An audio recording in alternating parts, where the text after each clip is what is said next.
Hello दोस्तों, क्या आप भी असिस्टेंट प्रोफेसर की तैयारी कर रहे हैं? आपका सपना भी है एक सरकारी नौकरी का। तो आपने फॉर्म भर दिया होगा यूपीपीएससी जीडीसी का, जो अभी जस्ट फॉर्म्स ओपन भी हैं, अभी भी फॉर्म फिलिंग चल रही है। और अभी आपके सामने जो मेजर दिक्कत आ रही है कि प्रीलिम्स और मेंस दो चीजें हैं। अगर आपने इससे पहले नेट एग्जाम निकाल रखा है तो आप प्रीलिम्स को लेके तो थोड़ा कॉन्फिडेंट होंगे, लेकिन मेंस में क्या करना है, रिटन जहां पे आएगा वहां क्या करना है, इसके लिए भी इस वीडियो में डिस्कशन करेंगे। मैं इस वीडियो को दो हिस्सों में तोड़ के दिखाऊंगा, प्रीलिम्स और मेंस दोनों की स्ट्रेटजी बताऊंगा, आंसर राइटिंग कैसे करना है, क्वेश्चन पेपर्स कहां मिलेंगे, सब आपके साथ डिस्कस करेंगे। आइए सबसे पहले प्रीलिम्स के ऊपर बात करता हूं।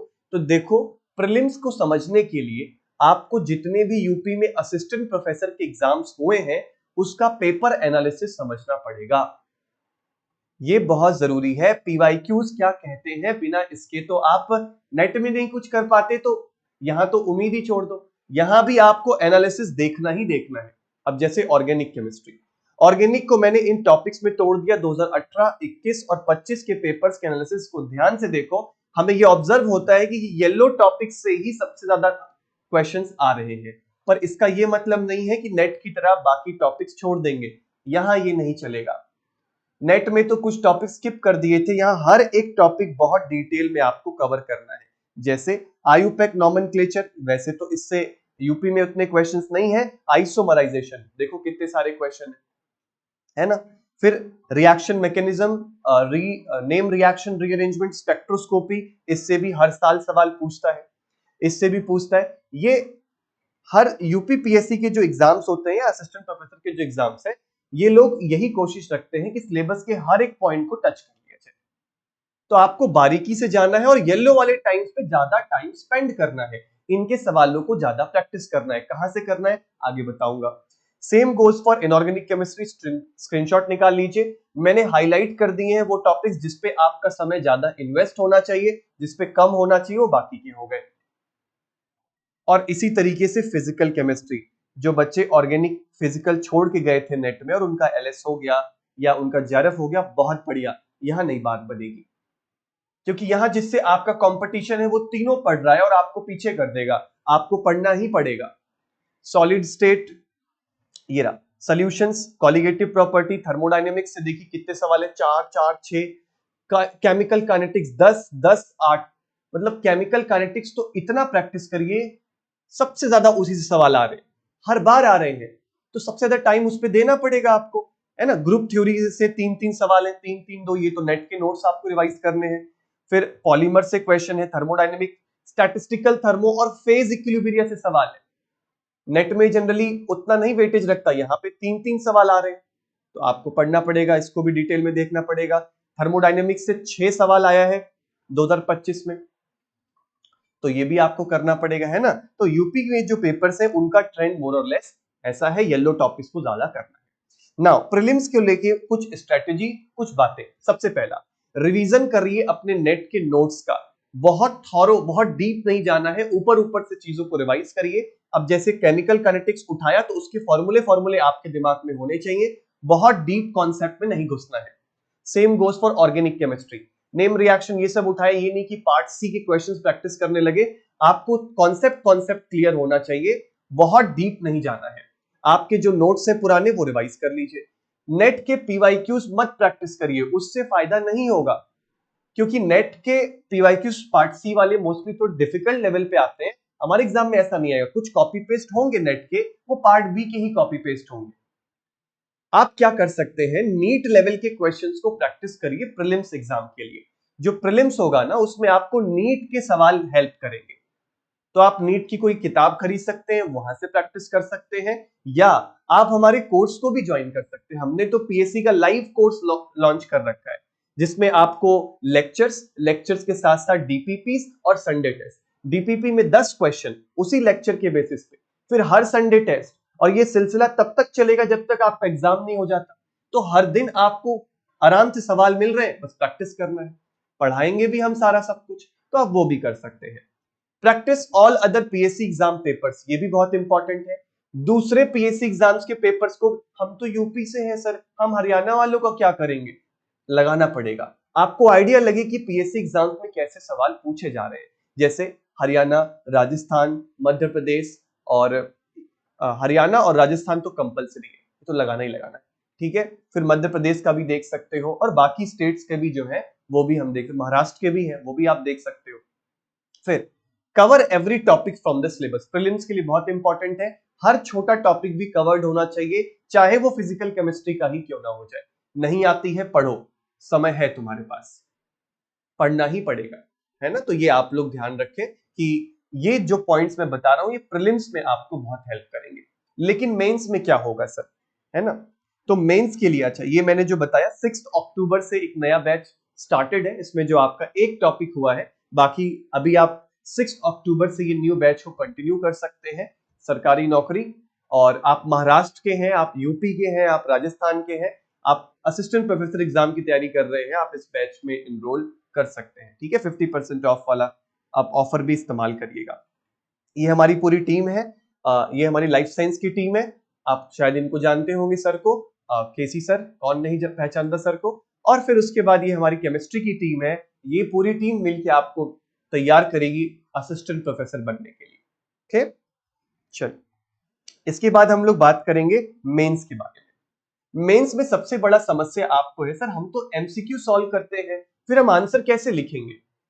हो जाएगी, बात बनेगी। मैं आपको ना थोड़ा एक प्रीवियस ईयर क्वेश्चन पेपर दिखाता हूं आपके एग्जाम का, और फिर उसका हम लोग एनालिसिस करेंगे, ठीक है। देखो ये है आपके एग्जाम का एक यूपी में जो असिस्टेंट प्रोफेसर के एग्जाम्स होते हैं उसी का पेपर है। एक बार मैं यहां से खोलता हूं।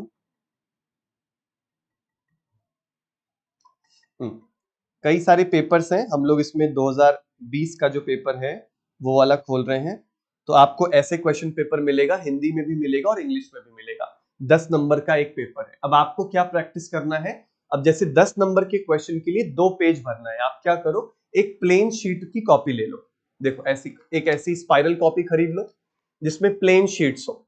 आप एक लाइन इधर खींचो और एक लाइन इधर खींचो, और इसको थोड़ा छोटा कर लो, ऐसे लाइन खींच के, पता नहीं ये विजिबल है या नहीं, लाइन खींच दो स्केल से इधर और इधर। अब बीच वाले स्पेस में 10 नंबर के लिए एक पेज ये वाला और एक पेज ये वाला, ये दोनों पेजेस आपको भरने हैं। 5 नंबर का सवाल है तो एक साइड भरना है, इतना दिमाग में क्लियर रखना है। अब आपको दिक्कत क्या आएगी, सर हमको आता तो है लेकिन कंटेंट क्या लिखें। जैसे मैं आपको दिखाता हूं एग्जांपल। अब जैसे मान लो कि कोई ऐसा उठाते हैं जिसमें आपको बहुत दिक्कत आएगी।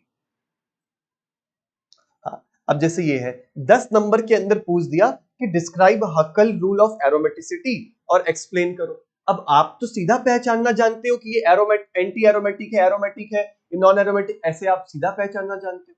अब ये तो 10 नंबर में पूछ दिया, अब क्या लिखे सर। अब सुनो ध्यान से, थोड़ा प्रैक्टिस करेंगे तो फ्लो बनने लगता है। तो सबसे पहले आप ऐसे स्टार्ट करो, लिखो एरोमेटिसिटी। एरोमेटिसिटी की पूरी कंडीशंस लिख दो कि हकल रूल के लिए 4n+2 rule, second point planar होना चाहिए, इस तरीके से। और प्लेनरिटी कैसे पहचानोगे, सारे सेंटर्स sp2 हाइब्रिडाइज होने चाहिए, वो सारे पॉइंट वाइज लिख दो। कम से कम इतना पेज कवर हो जाएगा। एग्जाम्पल 1 पकड़ा, एग्जाम्पल 1 को पूरा एक्सप्लेन करो, सारे सेंटर्स की हाइब्रिडाइजेशन, 4n+2 रूल लगाओ, n की वैल्यू निकालो, शो करो एरोमेटिक है, इतना पेज कवर। फिर अगला एग्जाम्पल उठाओ, फिर वही चीज उसके लिए रिपीट करो, एक पेज में ये कवर हो जाएगा। तीसरे वाले पेज में इतना जगह ले लो, तीसरे एग्जाम्पल के लिए, चौथे एग्जाम्पल के लिए, पांचवें एग्जाम्पल के लिए। हर एग्जाम्पल का, हर एक सेंटर का हाइब्रिडाइजेशन, उसमें 4n+2 रूल लगा के n की वैल्यू निकाल के डिस्क्राइब करो कि एरोमेटिक है, एंटी एरोमेटिक है, नॉन एरोमेटिक है। तो आप इस क्वेश्चन के लिए भी 2 पन्ना भर दोगे। तो वही अपनी शक्तियां याद करो जो कभी 12वीं क्लास के अंदर पेजेस भरने के अंदर लगाई थी, वैसे ही लिखना है। तो ऐसे क्वेश्चंस भी 10-10 नंबर में आपको लिखने ही पड़ेंगे, वरना मार्क्स कटेंगे आपके। कोशिश यही करना है, एक भी क्वेश्चन मिस नहीं होना चाहिए और पूरा डिटेल में लिखें आप, ठीक है। तो अभी जो कोर्स चल रहा है उसमें हम लोग प्रीलिम्स की तैयारी करा रहे हैं।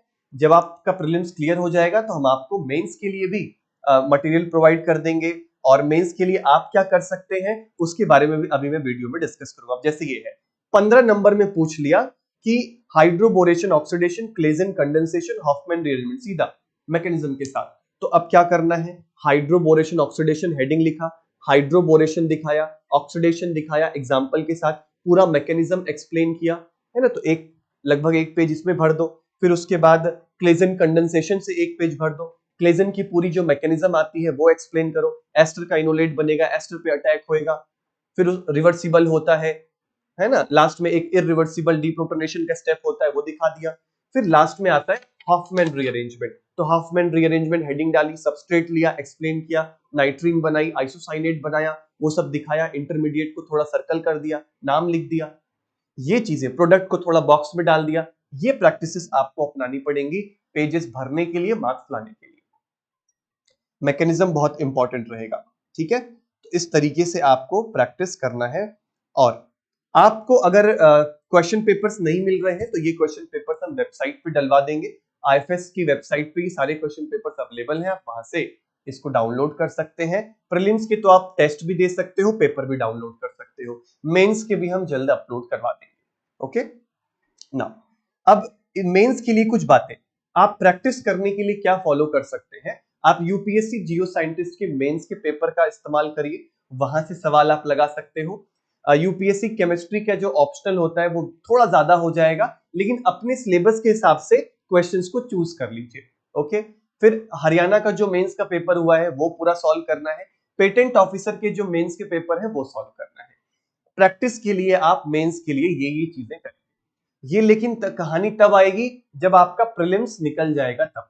तो प्रीलिम्स में पहले पूरा जोर लगाइए, और मेंस के लिए अगर आपको थोड़ा डर लगता है तो आप थोड़ा थोड़ा लिखना चालू करिए, है ना। जैसे कोई टॉपिक पढ़ लिया तो उसको एक पेज पे लिखिए।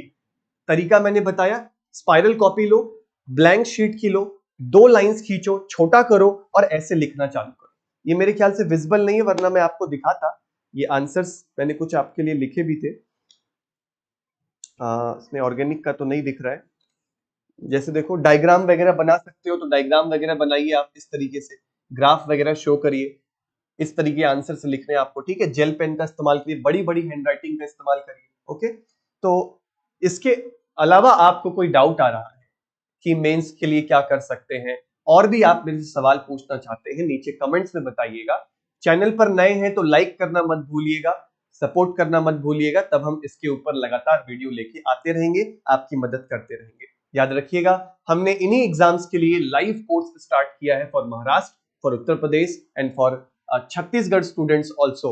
छत्तीसगढ़ की जो पीएससी की वैकेंसी आई है उन बच्चों के लिए भी। ओके, चलिए, thank you so much, take care, bye bye.